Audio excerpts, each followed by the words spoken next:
짠! 안녕하세요 여러분들, 역사는 최태성 제 에너지를 좀 받으셨죠? 자 여러분들, 후후 마지막입니다. 와, 브라보. 네, 여러분들 진짜 대단하신 거예요. 여기까지 왔으면 뭐 이 강의의 3분의 2는 다 들으신 거고, 이제 전 확신합니다. 여러분들 이제 끝까지 가시는 거예요. 여기까지 왔는데 그만둔다? 여러분 스스로도 그거는 좀 억울할 겁니다. 그죠? 이제부터는 좀 제가 마음이 놓여요. 여기까지 오셨으면 여러분 엄청나게 잘하신 거고요. 오늘 하루만큼은 이게 엄청난 겁니다. 여기까지 온다는 것도 장난 아니거든요. 여러분들을 위해서 이 강의 딱 끝나면 여러분들을 위해서 좀 쏘세요. 네, 대단한 일 한 거거든요. 우리 뭐 쏠까? 우리 늘 정해져 있죠. 네, 뭔가 이렇게 딱 완강을 했을 때, 끝냈을 때 스스로에 대한 파리. 어떤 파리? 떡볶이 파리. 떡볶이를 드시는 겁니다. 그것도 아주 매운 떡볶이를. 제가 이게 떡볶이 너무 좋아해요. 진짜 저는 떡볶이 좀 매니아 쪽은 아니고, 제가 이렇게 또 이게 입이 싸요. 그래서 뭔가 이렇게 뭐 이렇게 또 좋고 나쁘고 그걸 구분 잘 못하지만 어쨌든 떡볶이 너무 좋아합니다. 좋아하는데 그런 얘기를 했어요. 그래서 우리 딱 끝날 때마다 우리 서로를 위해서 박수 치면서 우리 떡볶이 먹어요 라는 얘기를 했거든요. 그랬더니 떡볶이가 왔어 우리 연구소에. 선생님 같이 드세요 하고, 야 요즘 떡볶이는 무슨 뭐 이렇게 즉석 이렇게 돼 있더라고요. 보니까 야 정말 어쨌건 저한테는 안 보내셔도 되고요. 네, 여러분 스스로를 위해서 오늘 하루만큼은 좀 잘했어. 너 참 잘했다. 진짜 잘한 거거든요. 좀 칭찬 좀 해줘 좀 제발. 네, 잘했어. 넌 좀 잘했어. 넌 그런 애야. 이렇게 좀 칭찬 좀 해주면서 으쌰 할 수 있는 그런 시간 가지시기 바랍니다. 여러분 정말 고생하셨고요. 여기 빨리 마무리하고 우리 떡볶이 먹으러 갑시다.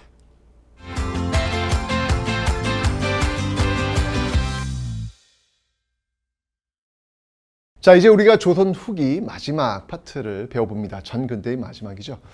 자, 이 조선 후기는 여러분들 조선 전기를 지탱하고 있었던 조선의 이데올로기, 바로 성리학.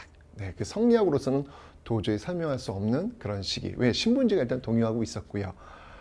그 각자의 신분에 맞게, 분수에 맞게 살라는 게 통하지가 않는 그런 시대였다는 얘기예요. 요걸 이제 염두에 두시고, 또 하나의 축은 뭐였냐면, 이제 중국은 명나라가 아니라 청나라라는 것이죠.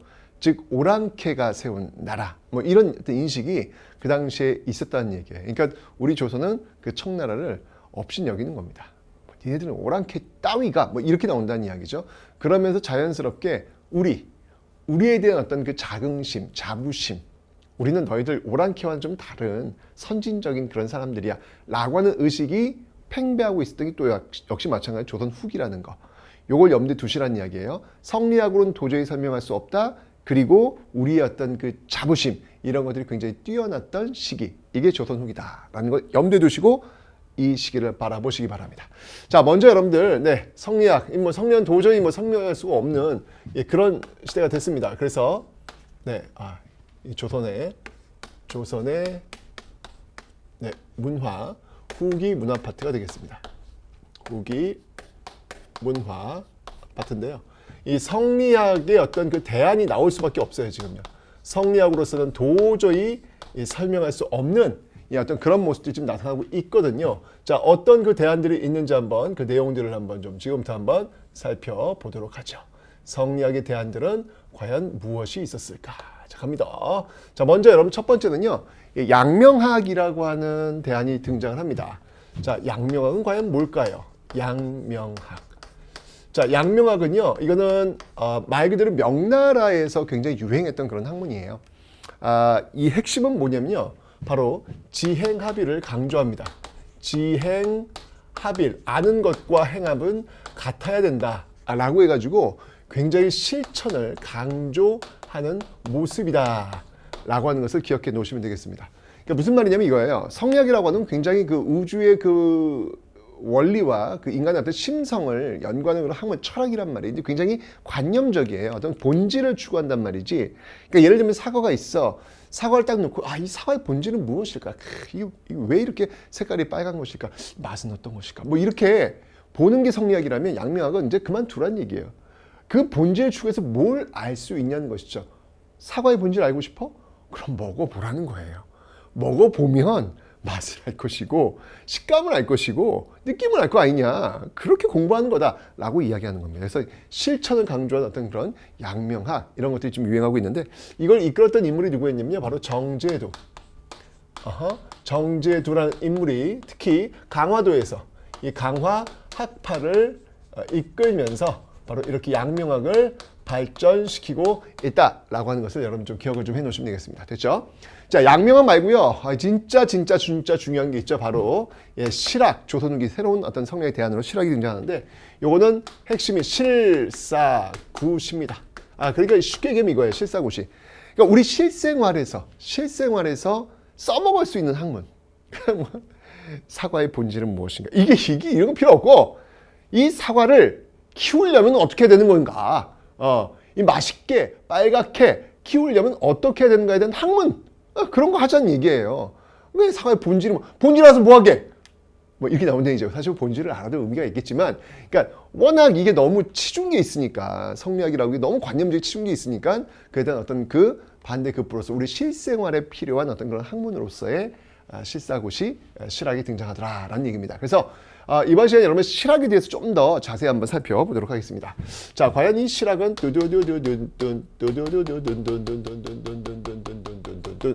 무엇인지 한번 살펴보도록 하겠습니다. 자, 이 실학은요 크게 두 개로 나눌 수 있습니다. 중농학파, 그러니까 농업을 굉장히 중시하는 쪽과 중상학파, 상업을 굉장히 중시하는 쪽 나눌 수 있는데요.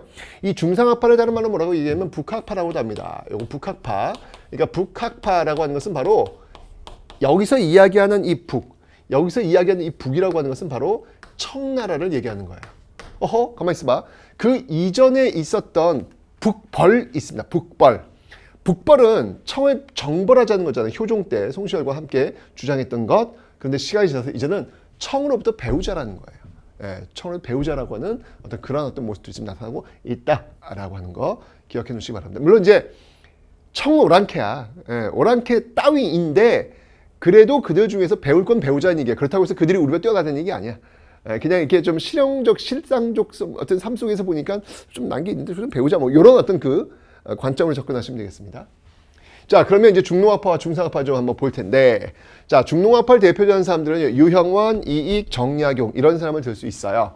자, 이 사람들의 저서가도 가끔 시험에 다 나옵니다. 이거 기억을 좀 해두세요. 자, 유형원의 어떤 저서로는요, 반개수록이라는 저서가 있습니다. 반개수록. 이 저서의 제목들은요, 일반적으로 자신이 기거하고 있는 지역, 그 지역명, 그 지역명이나 어떤 그 위치, 요걸 따가지고 쓰는 경우도 있고요. 아니면 자신을 아주 낮춰가지고 그냥 별 볼 일 없는 사람이 그냥 쓴 책이야. 그냥 잡기로 그냥 썼어. 뭐 이렇게 굉장히 겸손한 그런 모습들 보이고 있습니다. 너무 겸손하세요. 진짜 그 시대를 풍미했던 그런 학자님들이신데 그냥 별 볼 일 없는 글이다라고 이제 그렇게 제목을 쓰는 어떤 그런 분들. 그래서 두 가지 정도입니다. 그 지역의 위치 또는 자신의 호 또는 자신을 낮추어서 이렇게 해서 제목들을 많이 붙인다는 이야기예요. 자, 유형원의 반개수록이 있는데 여기서 이 유형원이 주장했던 토지, 이 중농학파 같은 경우에는요, 주로 이제 뭘 강조하냐면 토지 분배. 이쪽에서 강조하는 건 뭐냐면 이 토지 분배를 굉장히 중시 여겨요. 이 토지 분배를 통한 자연농의 육성. 이 자연농의 육성을 굉장히 중시 여기고 있다라는 거예요. 반면에 이제 중상학파 같은 경우에는요, 말 그대로 상공업의 발달. 이런 것들을 강조하고 있어요. 자, 하나씩 한번 살펴볼게요. 자, 먼저 이 유형원은요, 어떤 토지 분배를 주장했냐면, 자, 중요합니다, 여러분들. 유형원은 바로 균전론을 주장합니다. 균전론.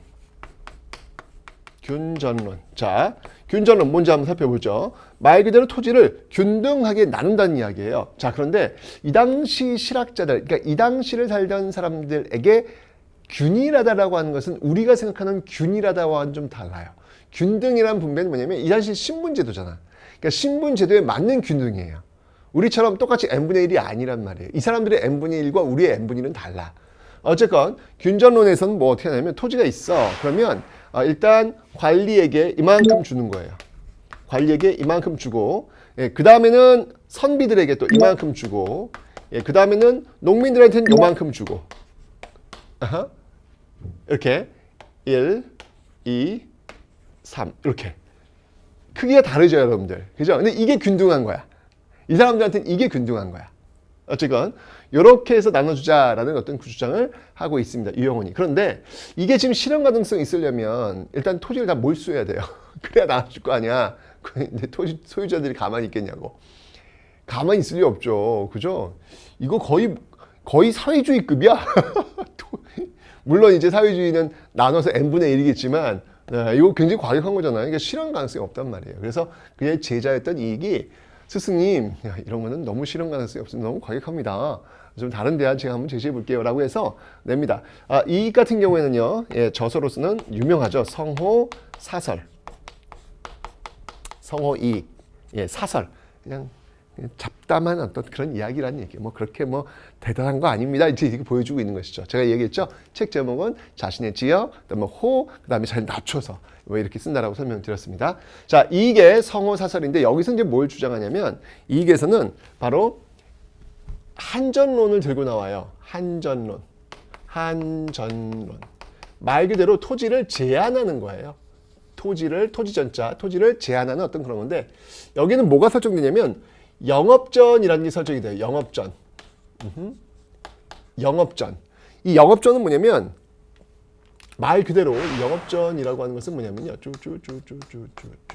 네, 이 영업전은 말 그대로 영원히 대를 이어서 내려가는 거예요. 이 영업전은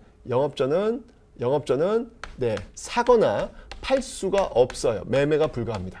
그러니까 혹시 망하더라도 이 영업전은 남는다, 안 남는다? 남는다라는 거예요. 그러니까 최소한의 왜 사람들이 이렇게 망하면 파산하면 방법이 없어요. 그죠?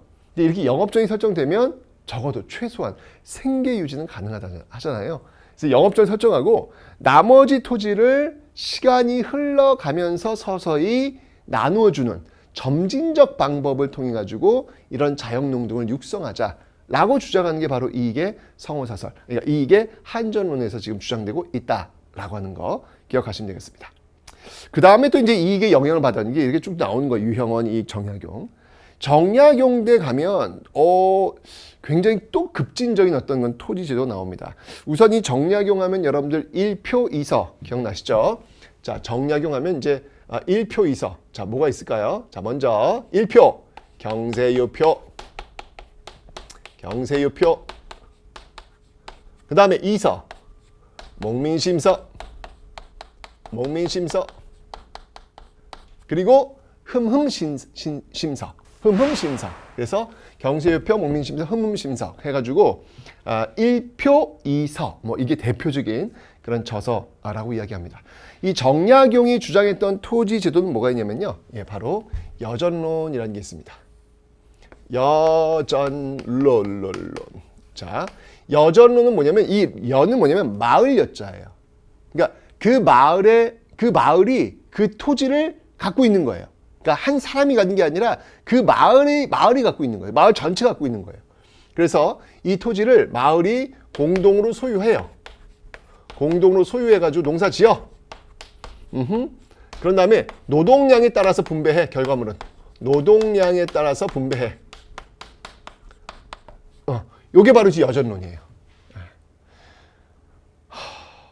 이게 너무 급진적인 거 아닙니까? 만약에 이걸 요즘 주장했다, 정약용이라는 사람이 요즘 주장했다, 이거 살짝 고민되는, 이거 국가보안법? 이게 고개를 갸우뚱하면서 이거 뭐지? 이렇게 생각할 수 있단 말이죠. 이게 너무 급진적이잖아 지금, 그죠? 그래서 조금 시간이 흘러가면서 바꿔요. 여전론이 나중에 이제 어떤 걸로 이제 바뀌냐면 이렇게 바뀝니다. 뚜두두두두두두 바로 이 정전제라는 걸로 바뀝니다. 정전제.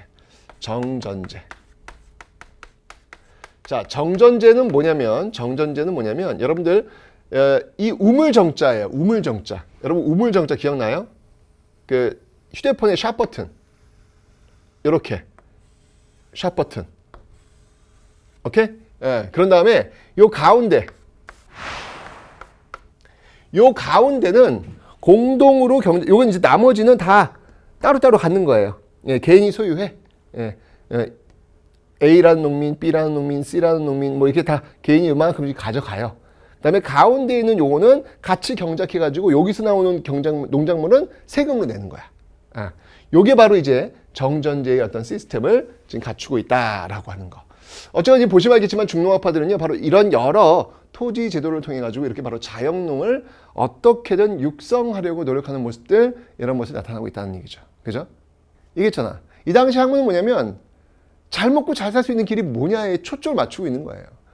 예, 사과의 어떤 그 본질이 뭐냐, 이게 중요한 게 아니야. 예, 사과를 어떻게 하면 더 많이 생산할 수 있을 것인가, 사과를 어떻게 하면 더 나눌 수 있을 것인가, 여기에 대한 어떤 고민들이 이 당시 사람들은 지금 있다라는 얘기죠.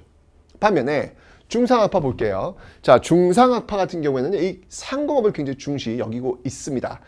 유수원의 웃어요. 죄송합니다. 네. 자, 유수원의 유수원 웃어. 네. 유수원의 웃어는요, 뭘 얘기하냐면, 모든 직업, 그러니까 모든 사람들, 여기서는요, 모든 사람들이 직업인이 되어야 한다. 올 직업인. 이를 얘기하는 거예요. 이건 여러분들 신분제도, 예, 신분제를 타파할 것을 주장하는 어떤 그런 내용들이잖아요. 양반들도 직업에 동참하라, 뭐 이런 거나 마찬가지잖아요. 양반들은 책 읽어야 되는데, 이런 어떤 것들을 지금 주장하고 있는 모습들 나타나고 있다. 이러면서 이제 저는 상공업 같은 거 굉장히 활성화시켜야 된다는 이야기를 하고 있는 겁니다. 그 다음에 이 홍대용 이제 담헌, 당헌대요. 예, 담헌 홍대용. 그래서 이제 담헌집 이런 게 있어요. 이제 문집인데 그 중에 이제 하나가 보면 뭐냐면 임하경륜, 예, 임하경륜이라고 하는 어떤 개혁안을 담고 있는 게 이제 담헌집에 또 담겨져 있습니다. 그 다음에 이제 박지원을 볼게요. 박지원의 저서 중에서 유명한 게 바로 열하일기라는 게 있어요. 열하일기. 이 박지원은 정말 좀 다른 정신세계를 갖고 계신 분이에요. 이분은 좀 달라요. 그래서 지금은 얘기한다면 대입 수능을 봤어. 굉장히 뛰어나신 분이거든요. 또 똑똑해. 근데 대입 수능을 봤는데 수능 시험장에 가가지고 백지 답안지를 내고 온 거예요. 와, 여러분들 요즘 시험에서 백지 답안지 내면은 너 무슨 사회 불만 있냐? 뭐 이렇게 접근할 수 있거든요. 그런데 이 박지원이 그랬어요. 박지원이 백지 답안지 딱 내고. 여러분 이 당시에 여러분 백지 답안지 낸다는 건 너무너무 이건 있을 수 없는 일이에요. 왜냐면 과거 시험은 그냥 한 가문에 정말 이건 명운을 걸고 보는 시험이거든요. 거기에 백지를 내? 매년 보는 시험도 아니고 3년에 한 번씩 보는 시험이 원칙인데 엄청난 그런, 그러니까 좀 달라요. 좀 다른.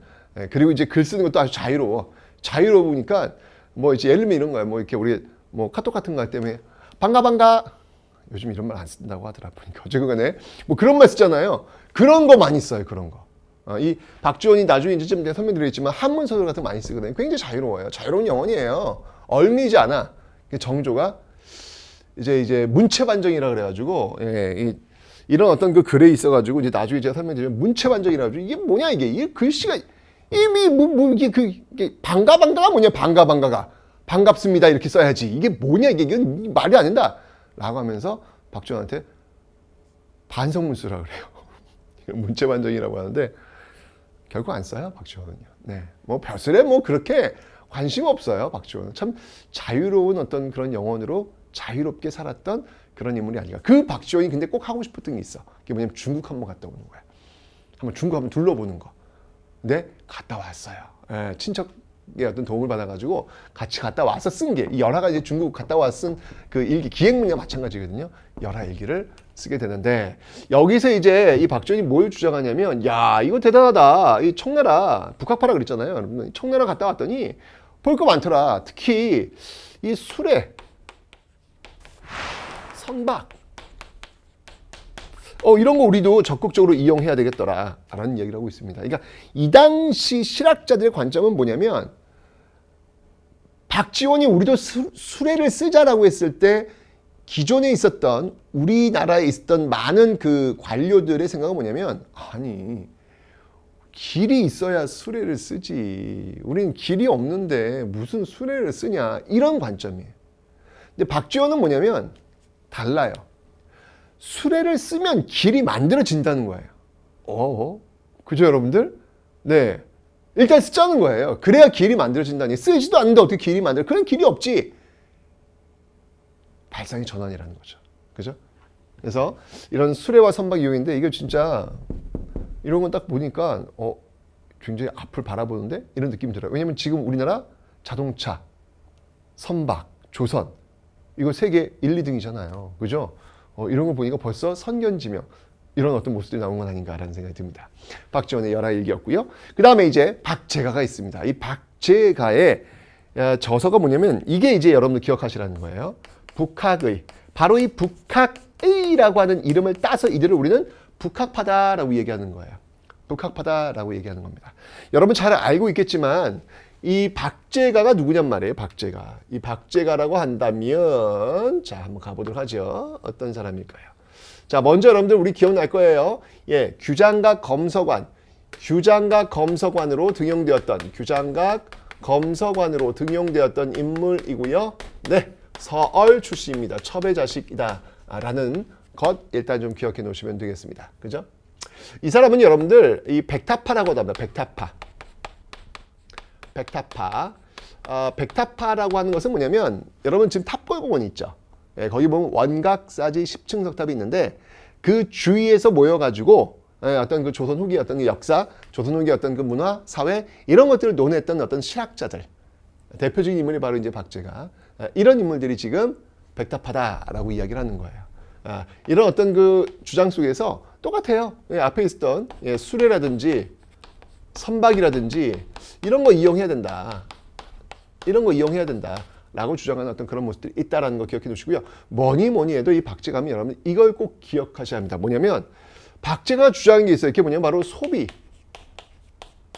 소비를 권장해요. 와우. 소비를 권장이 굉장히 중요한 겁니다. 그러니까 이거예요. 박제가는 뭐냐면 아니 집에 주전자가 있어. 근데 주전자가 막 찌그러지고 구멍이 날 때까지 쓰면 도대체 그 주전자를 만드는 사람은 뭘 먹고 사냐는 얘기예요. 적당히 망가지면 쓰라는 거예요. 사라는 거예요. 이거 자본주의 마인드 아니야? 홈쇼핑에서 이야기하는 호스트 얘기 아니야? 여러분들 그거 너무 지루하시죠? 자, 이 새로운 게 있어요. 이 새로운 거 이제 쓰시죠? 라고 이야기하는 호스트 아니야 이거 박제가? 그죠? 굉장히 자본주의적 어떤 마인드 이런 마인드를 벌써 이미 보여주고 있다. 제가 이야기했어요. 여러분들 조선 후기는 지금 우리가 살고 있는 이 시대를 향해서 뚜벅뚜벅 걸어가고 있는 시대다. 식민지 근대화론 NO! 이미 조선 후기에 이미 근대화로 갈 수 있는 어떤 싹 이런 것들을 이미 나고 있었다라는 이야기를 제가 지금 드리고 있는 겁니다. 됐죠 여러분들? 좋습니다. 자 이렇게 해서 여러분들 중농학파 중상학파 살펴봤는데 다 보세요 지금. 어떻게 하면 잘 살 수 있을까를 고민했던 그런 학문적 모습들 확인하셨죠? 이게 바로 조선 후기 성리학에 대한 실학이었다라는 것을 기억하시면 되겠습니다.